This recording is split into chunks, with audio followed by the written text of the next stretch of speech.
네, 오늘도 비대면 영상 예배로 우리가 드리고 있습니다. 비록 영상으로 드려지는 예배이지만 이 예배를 통하여 하나님의 깊은 은혜와 사랑을 더 성령의 감동과 그 축복을 함께 풍성히 누리시는 귀한 시간이 되기 원하고, 속히 우리가 얼굴을 직접 대면해서 하나님 앞에 마음껏 찬송하며 예배하는 그 시간 그날이 속히 오기를 함께 마음을 모아서 기도해 주시기 바랍니다. 성전의 기구 중에 비교적 맨 나중에 만들라고 하신 것이 있는데 성전의 물두멍입니다. 여기에 물두멍은 요즘 물두멍이라는 말을 잘 안 쓰는데 큰 대야입니다. 얼핏 보면 뭐 별로 중요한 것 같지 않죠? 뭐 씻는 것은 당연한 것이고 뭐 큰 일을 할 때는 늘 씻어야 될 큰 물통이 필요한 것이고, 뭐 하물며 수많은 짐승을 잡아 제사 드리는 성전에 당연히 큰 물통이 있어야 된다, 상식적으로 생각할 수 있어요. 하나님은 여기에서 몇 가지 사실을 통해서 이 물두멍이 아주 중요한 것으로 인식하도록 하셨습니다. 우선 제사장은 성소 안에 들어갈 때 이 물두멍의 물로 손발을 깨끗하게 씻어야 했습니다. 짐승 잡다가 피 묻은 채로 들어갈 수 없어요. 손발에 묻어있는 피나 다른 이물질을 물두멍을 통해서 씻어내야 했습니다. 목욕까지 할 필요는 없었어요. 그러나 손발은 반드시 씻어야 했고, 만일 씻지 않은 채로 성소에 들어갈 때 죽임을 당할 수밖에 없었습니다. 또 하나님은 여기에 보면 물두멍의 크기에 대한 설계 도면이 없어요. 그러니까 모든 것들은 다 치수가 정확해요. 그런데 물두멍 하나만큼은 치수가 없습니다. 이것은 물두멍만큼은 아무리 커도 상관이 없다는 뜻이에요. 그들이 우리는 너무나 빨리 더러워지니까 아주 큰 물두멍 만들자, 그래서 크게 만들어도 상관이 없었어요. 실제로 이 물두멍 만들 때 놋이 부족했던 것 같습니다. 그래서 다른 데서 놋을 구하지 않고 성전에서 봉사하는 여인들의 이 손거울을 모아서, 옛날에는 이 손거울을 놋으로 이렇게 만들어서 닦아가지고 이렇게 거울로 썼으니까 이것을 모아서 물두멍을 만들었어요. 그랬더니 물두멍 자체가 하나의 큰 거울이 됐죠. 손발을 씻기 위해서 물두멍 안을 들여다볼 때 자신의 모습이 너무나 선명하게 잘 보였고, 그래서 여기저기 더러운 부분들을 잘 살피고 깨끗하게 씻을 수 있었습니다. 어떻게 보면 가장 흔하게 보이는 게 이 큰 물통일 거예요. 우리 화장실 들어갔다 나오면서 뭐 이렇게 손 씻는 이 세면대가 뭐 그래 큰 의미가 있겠어요? 당연하죠. 그러나 하나님은 이런 여러 가지 특징들을 통해서 이 물두멍에서 씻는 것을 아주 중요하게 생각하도록 굉장히 중요한 의미들을 부여해 주셨다는 거예요. 하나님 성전 안에 물두멍 만드신 것은 믿는 자들이나 주의 일을 하는 사람들이 계속적으로 하나님 앞에서 자신들을 정결케 할 필요가 있음을 보여준 거예요. 성전 물두멍은 단순히 손을 깨끗이 하기 위해 준비된 그런 물통이 아닙니다. 이것은 성전 입구에 세워진 것도 아니에요. 처음에 성막 안으로 들어오게 되면 가장 먼저 뭐가 있죠? 번제단, 제단이 있죠. 그 제단을 지나서 물두멍이 있고, 물두멍을 지나서 성소로 들어가게 이렇게 되어 있습니다. 설계도상. 그러니까 이 물두멍은 이미 성전 안에 있는 사람들을 위한 것이었다. 19절에 보면 아론과 그의 아들들이 이 두멍에 수족을 씻되 그들이 회막에 들어갈 때 물로 씻어 죽기를 면할 것이요, 제단에 가까이 가서 그 직분을 행하여 여호와 앞에 화제를 살을 때에도 그리할지니라. 하나님은 아론과 그의 아들 제사장들이 회막에 들어가서 분향하고 기도하고 번제 드릴 때 이 수족을 반드시 물로 씻으라 하신 것은, 물로 씻는 게 단순히 어떤 위생상의 권면사항이 아니고 하나님 앞에 이것은 필수예요. 반드시 해야 돼요. 씻지 않으면 죽습니다. 물론 몇 번 씻느냐 하는 건 그 사람의 문제고, 그렇지만 반드시 씻어야 된다. 그래서 요한복음 13장에서 예수님께서 잡히시던 밤에 제자들의 발을 씻기시면서 하셨던 말씀과 놀랍게 조화를 이룹니다. 예수님께서 제자들에게 말씀하시죠. 이미 목욕한 자는 발만 씻어도 깨끗하니라. 이 말씀은 이미 목욕해서 죄 용서받은 자도 자기가 매일 짓는 이 자범죄에 대해서는 계속적으로 끊임없이 깨끗함을 받아야 한다, 그런 의미죠. 우리 아무리 믿는 자라 해도 살아있는 한 죄를 짓습니다. 호흡이 있는 동안 우리는 완전히 깨끗할 수 없어요. 아무리 아론과 그의 아들 제사장들이라 해도 살아있는 한 악한 생각과 추악한 충동으로부터 자유롭지 못해요. 아무리 조심스럽게 짐승 잡고 또 짐승의 배설물을 취급한다 해도 짐승을 잡는 것부터, 배설물을 취급하는 것부터가 이미 부정한 접촉이에요. 마찬가지로 우리가 살아있다는 것은 언제나 우리 안에 더럽고 악한 충동이 함께 있다 하는 것을 전제로 합니다. 그래서 아무리 선한 일을 한다 해도 우리 안에 100% 선일 수 없더라. 꼭 악이 공존하고 악한 계산이 들어가게 되더라. 저는 목회자들이 말로는 뭐 하나님의 뜻이라고 그러고 하나님의 비전이라고 그러고 막 그러면서 뭔가를 추진해 가는데, 그 속내를 들여다보면 그게 하나님의 뜻이고 하나님의 비전이 아니라 목사의 욕망이고 목사의 야망이고, 그런 경우들을 제가 너무 많이 봐요. 저를 포함해서. 그러니까 우리는 얼마든지 개인의 야망을 하나님의 뜻으로 둔갑시키는 그런 귀재들이에요. 기가 막혀요, 머리가. 그러므로 하나님께서 성전에 물두멍 허락하신 것 두 가지 의미가 있는데, 첫째는 우리가 매일 우리 안에 들어온 악하고 추한 생각들을 하나님 앞에서 고백하는 이 일이 신앙생활에 있어서 필수적이다 하는 거예요.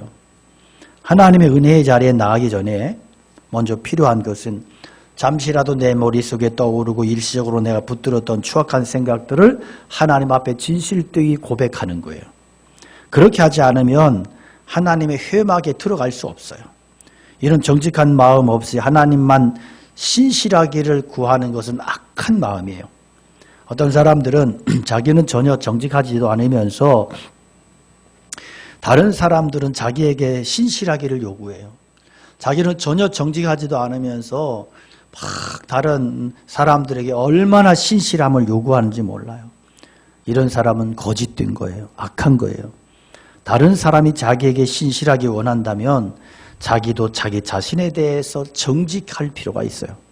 무엇보다 중요한 것은 내가 아무리 훌륭한 일을 하고 또 능력의 역사 이룬다 해도 완전히 정결할 수 없다는 거예요. 하나님의 은혜로 그렇게 하기는 했지만 그 중에는 순간순간 악한 동기들도 들어있고 추악한 마음들도 있었어요. 이런 것들이 하나님의 일을 순간순간 망칠 뻔했지만 하나님께서 불쌍히 여기셔서 하나님의 은혜와 긍휼을 까닭에 결국은 이 일이 잘 이루어진 거예요. 이걸 생각해야 돼요, 우리가. 그러니까 우리가 내가 뭔가를 이루었다, 내가 뭔가를 했다 자랑할 것 일도 없어요. 그 속에는 정말로 나의 그 더럽고 악하고 추한 것들이 많이 섞여 있어. 근데 하나님이 순간순간 은혜를 주시고 긍휼을 베푸셔서 선하게 이끌어 주셔서 그래서 그게 마침이 되었던 것이고, 그것이 그렇게 마무리가 결과가 열매를 맺게 된 것이니까 거기는 내가 자랑할 게 없다니까요. 그러니까 우리가 조심하셔야 되는 게, 간증한다 그러면 자기 자랑하는 거. 와, 너무 심해. 그러니까 저는 그래서 간증 안 했으면 좋겠어. 간증이 너무 엉터리가 많아. 자기 자랑하고 있고 자기 욕망과 자기 야망을 막 둔갑시켜가지고 막, 그래서 간증 끝나고 나면 찝찝해. 이게 나중에 깨닫게 되는 거야. 가만히 보니 자기 자랑하고 끝난 거야. 이렇게 되더라는 거예요. 우리는 다 오물이 묻어요. 먼지투성이야. 그렇지 않은 사람이 아무도 없어. 그러니까 난 회개할 필요가 없다는 생각 가졌다면 이 사람이 이미 버림받은 사람인 거예요. 그래서 우리가 늘 하나님 앞에 연약함을, 추함을 고백하고 인정하고 또 인정하며 회개하며 그렇게 살아가는 것이 필수다. 이것을 이 물두멍을 통해서 우리가 기억할 메시지다. 두 번째는 물두멍을 볼 때마다 우리가 천사가 아니다 하는 거 기억해야 돼. 천사에게는 물두멍이 없어요. 성전의 모든 식양은 하늘의 성전의 모형이에요. 그렇지만 하늘의 성전에 실제 하늘의 성전에는 분명히 물두멍이 없을 거예요. 그렇죠? 이 땅에서니까 물두멍이 있는 거지. 천사들은 정욕 가진 존재가 아니에요. 우리는 다 정욕 가진 자들이에요. 우리는 모두 죄의 유혹에 빠질 가능성이 있는 그런 사람들이에요. 기회가 주어지지 않아서 그렇지, 기회가 주어지기만 하면 이 죄의 유혹으로부터 완전히 자유로울 사람이 있을까? 자유롭지 못해요. 누구나 넘어질 수 있더라. 그래서 물두멍은 어디에 있어야 되느냐? 성전 마당에 뿐만이 아니고 내 마음에 있어야 된다. 내 마음에. 내 마음에 물두멍을 만들어야 돼. 그래서 내가 물두멍이 필요한 자임을 인정하고 누군가의 관계가 위험하게 발전해가고 있을 때 신속히 그 자리에서 빠져나와야 되고, 물로 씻을 수 있을 때 빨리 유혹의 자리에서 빠져나와서 씻어내야 되고. 앞에서 말씀드린 대로 물두멍만큼은 하나님이 크기를 제한하지 않으셨습니다. 아무리 커도 상관없다. 이 말은 뭐예요? 우리 하나님 앞에서 아무리 자주 씻어낸다 할지라도 그것은 우리의 허물이 되지 않는다. 그러니까 옛날에 그런 이야기 많이 들었어요. 한번 회개하면 됐지만 자꾸 회개하고 또 회개하고 또 회개하냐? 믿음이 그렇게 없냐? 아니요. 믿음이 있는 자가 더 회개하는 거예요. 믿음이 있기 때문에 씻어내고 또 씻어내고 또 씻어낼 수 있는 거예요. 그러니까 우리가 구원파처럼 그렇게 엉터리를 퉁치면서 죄 짓는 거 합리화시키고 뻔뻔해지면 안 된다. 물두멍이 주는 메시지예요. 우리는 같은 죄성을 두고 계속 기도하면서 내 믿음이 지나치게 병적이 되는 건 아닌가 하는 걱정이 될 때가 있잖아요. 사실 그리스도인들은 어떤 의미에서 신경쇠약자들하고 되게 비슷한 부분이 많습니다. 신경쇠약에 걸린 사람들은 대부분이 어떤 사람들, 완벽주의자들, 지나치게 완벽한 기질을 가진 사람들이 신경증세가 심해요. 그래서 여러분 방 청소 안 하는 사람 봐요. 그런 사람은요 그냥 성격 좋아요. 남이 옆에 있는 사람이 죽지 지는 안 죽어. 근데 이게 너무 완벽한 사람들은 맨날 닦고 조이고 기름 주고 닦고 조이고 기름 주고 이런 사람들은 신경이 심각하게 병적이 있어요. 그래서 완벽하지 않으면서도 그렇다고 완벽한 게 아니에요. 그것 자체가 불완전한 거잖아요. 그런데도 무언가 불완전한 걸 보면 못 견뎌요. 사실 그리스도인들은 완벽한 사람이 아니에요. 그러나 우리 안에 있는 신앙 양심은 어때요? 우리를 완벽해질 때까지 자꾸 다그쳐요. 편하게 내버려 두질 않아. 그래서 늘 예민해. 실수한 부분으로 인해서 늘 괴롭고 힘들고. 그런데요, 그런다고 하나님이 우리에게 그거 책망하지 않아. 죄에 대해서 아무리 예민해도 그것은 죄가 되지 않아요. 여기서 우리가 두 가지를 믿어야 되는데, 일단 하나님 앞에 고백한 것은 하나님이 용서하셨고 나에 대한 하나님의 은혜가 회복되었다. 이 사실을 믿는 믿음이 필요하다. 우린 잘못하면 하나님보다 더 거룩하려고 하는 그런 실수를 범할 때가 있어요. 하나님께서 자기의 죄를 다 고백한 이후에도 두려운 나머지 뭔가 안심이 안 돼. 그래서 뭔가 더 하려고 그래. 그래서 도저히 입으로 고백한 것만 가지고는 마음에 차지 않아. 뭔가 꺼림칙해. 그래서 스스로를 막 학대하기도 하고 막 그 벌로 막 금식도 하고 막. 이게 뭐냐면 이것은 하나님의 은혜를 믿지 못하는 행동이 되는 거예요. 하나님께서 물두멍 마련해 두셨으면 믿어야 돼. 그래서 고백한 후에는, 씻어낸 후에는 그 다음에는 다 담대해지고 얼굴도 씻고 머리 기름도 바르고 슬픈 표정 끝장내고 새로운 생활을 시작해야 돼. 그렇지 않고 자기 감정이 회복될 때까지 계속 우울한 상태에 거기에 머무른다면 진짜 신경쇠약 환자가 될 거예요.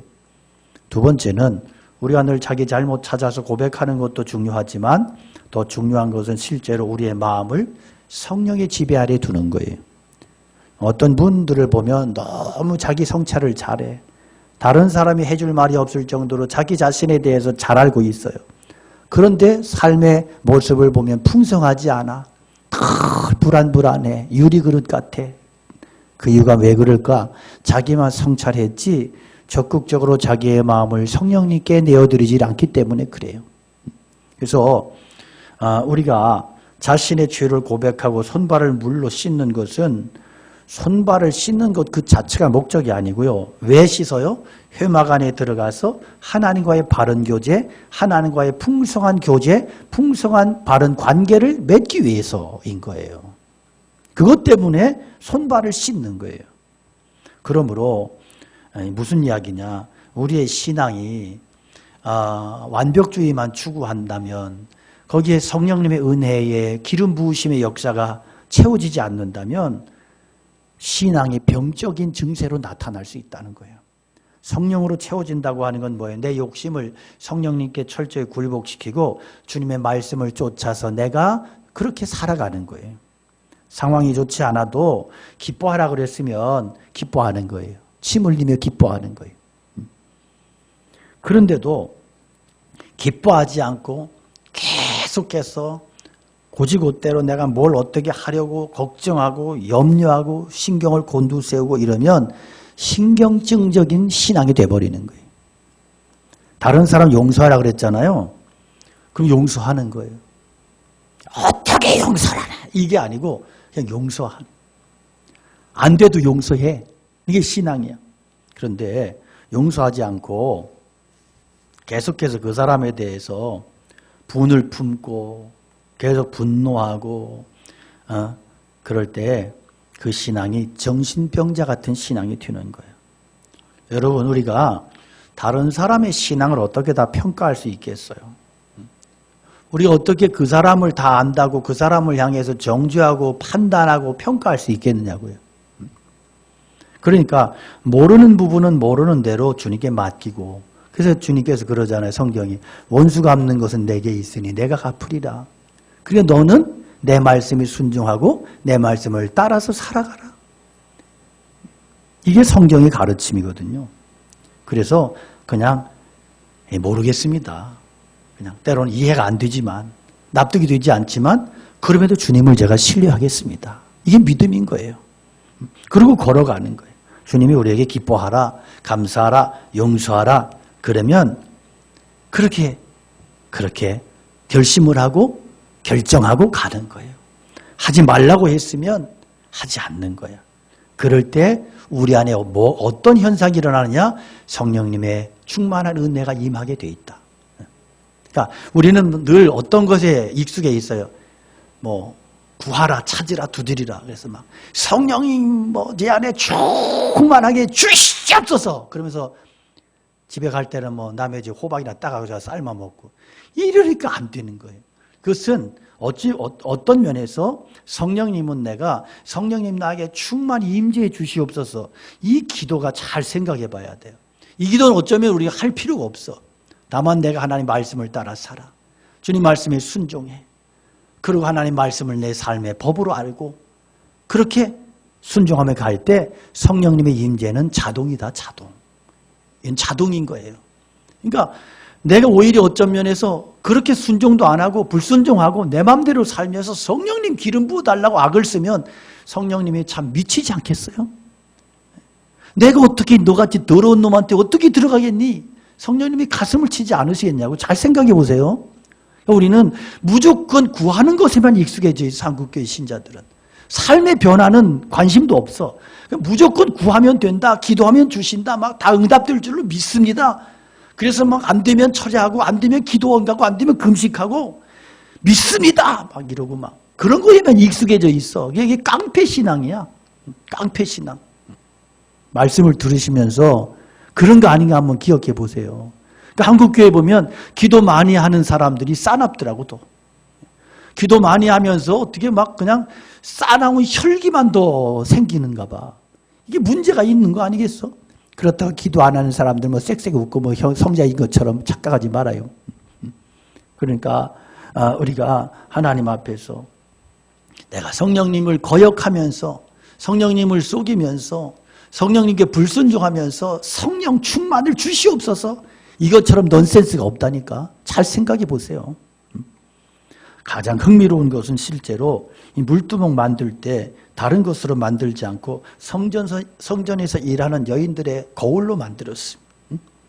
놀라운 일이에요. 근데 좀 놀라운 것은 성전에서 일했던 여인들이 상당히 많았단 말이에요. 왜 여인들이 많지 않으면 이게 안 되잖아, 수량이. 굉장히 많았다는 얘기인데 여인들이 도대체 뭘 했는지는 잘 모르겠어요. 성경이 밝히지를 않거든요.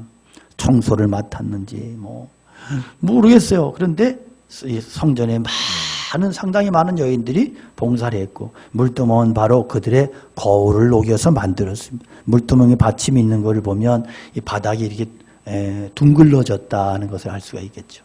그래서 씻기 위해서 물두멍 안을 이렇게 들여다보면 자기 얼굴이 환하게 비추게 되어 있다. 그래서 물두멍은 여러 개의 작은 거울들이 합쳐진 커다란 하나의 거울이었습니다. 성전에 가면 사람들은 자기 얼굴을 볼 수 있었어. 또 다른 사람들 얼굴을 함께 볼 수 있었어. 자신의 얼굴을 볼 수 있게 하는 것이 물두멍이었습니다. 거울로 만들었으니까 잘 보였단 말이에요. 오늘 우리들은 성전에서 자신들의 모습을 볼 수 있습니다. 이것은 다른 사람을 대하는 자기 자신의 태도예요. 다른 사람에 대해서 비판적이고 많은 것을 요구하고 이런 사람들은 진정으로 자기 안에 만족이 없기 때문에 그래요. 중요한 것은 함께 살아보면 알아요. 살아보면 우리가 얼마나 이기적이고 방어적인지 몰라. 그래서 함께 살아보면 그렇게 불편해. 서로 인격이 다 드러나고 그렇게 실망스러울 수가 없어. 저는 이렇게 간혹 선교사들을 요즘은 한참 됐지만 선교사들을 저희 가정에서 이렇게 함께 숙직을 하고 이런 경우들이 간혹 있었는데요. 이렇게 살아보면 대부분의 선교사들은 참 편해요. 왜냐하면 이분들은 뭐 이렇게 어떤 파라처치 선교단체 훈련이라든지 뭐 이런 선교단체 훈련 이런 것을 통해서 이게 함께 집단 생활을 익숙해져 있어서 상대를 향한 배려라든지 이런 부분들이 굉장히 익숙해져 있어요. 굉장히 편하고 굉장히 좋은 경험을 제가 여러 번 했습니다. 근데 우리 교회 생활이 사실은 그렇게 되면 얼마나 좋겠는가. 그러니까 내 자신을 가장 바로 볼 수 있는 곳이 교회야. 교회 안에서 우리는 인간의 적나라한 모습들을 볼 수 있어요. 잘 볼 수 있습니다. 요즘 사람들은 내적 치유에 관심이 많아요. 이것은 자기 자신을 볼 수 있는 한 방법이에요. 오늘까지 살아오면서 자기 자신을 바라보지 못하고 그렇게 살아왔는데 어느 순간에 가르침을 통해서 자신의 이야기를 듣고 자신을 내면을 바라보게 되고 거기에서 내 안에 많은 걸림돌과 문제가 있다는 것을 발견하게 돼요. 그렇다고 해서 뭐 자기 자신을 잘 알 수 있는 게 아니에요. 단지 하나의 방법일 뿐이에요. 중요한 것은 성령님이 말씀을 통해서 내 마음의 모든 구석구석을 비추어 주시는 거예요. 히브리서에 보면 주님의 말씀 앞에 모든 것이 마치 벌거벗은 것처럼 드러날 것이다 그랬습니다. 성령님은 말씀을 통해서 놀라울 정도로 우리 자신의 모습들을 보게 만드세요. 하나님의 말씀 앞에서 그래서 여러분 우리가 중요한 것이 마음을 열어놓는 거예요. 중요한 것은 함께 모여야 돼요.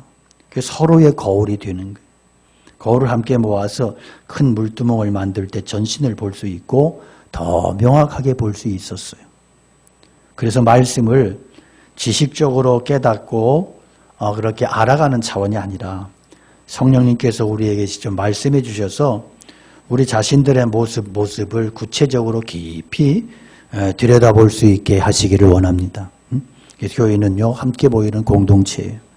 함께 모여서 말씀을 들어야 됩니다. 이것이 코로나 시대에도 우리가 예배를 그토록 갈망하고 또 이 예배가 그렇게 중요한 이유, 성도의 교제가 모임이 그렇게 중요해서 갈망하는 이유예요. 우리가 지금은 일시적으로 이 코비드19로 인해서 모임이 이렇게 어렵지만 그럼에도 우리는 예배와 성도의 모임을 사모하고 기도하며 또 가정에서 삶의 현장에서 하나님의 앞에 드려지는 온전한 예배를 사모하며 기도할 수 있기를 원합니다. 그래서 하루속히 코로나가 극복되어지고 성전에서 우리 사랑하는 성도님들을 뵙기를 원하고, 그리고 빠른 시간 안에 우리가 마스크 벗어버리고 마음껏 침투해가면서 밥 먹고 기도하고 함께 마음껏 찬송하고 그런 날이 속히 올 수 있기를 간절히 소망합니다. 우리 모두는 성전의 물두멍을 통해서 자신들의 진정한 모습을 찾고 거룩한 모습으로 주 앞에 온전히 서기를 갈망해야 됩니다. 하루속히 주님의 말씀이 우리의 속 깊은 부분까지 다 비추어 주셔서 그래서 우리가 하나님 앞에 온전히 설 수 있도록 그렇게 간구하시기 바라고, 우리에게 평생토록 이 물두멍의 은혜와 이 축복이 나의 삶에 늘 친숙해지고 익숙해지고 함께하는 그러한 신앙생활, 축복된 삶을 살아가시기를 주님의 이름으로 간절히 축원합니다. 우리 함께 말씀 기억하면서 찬양 올려드리겠습니다.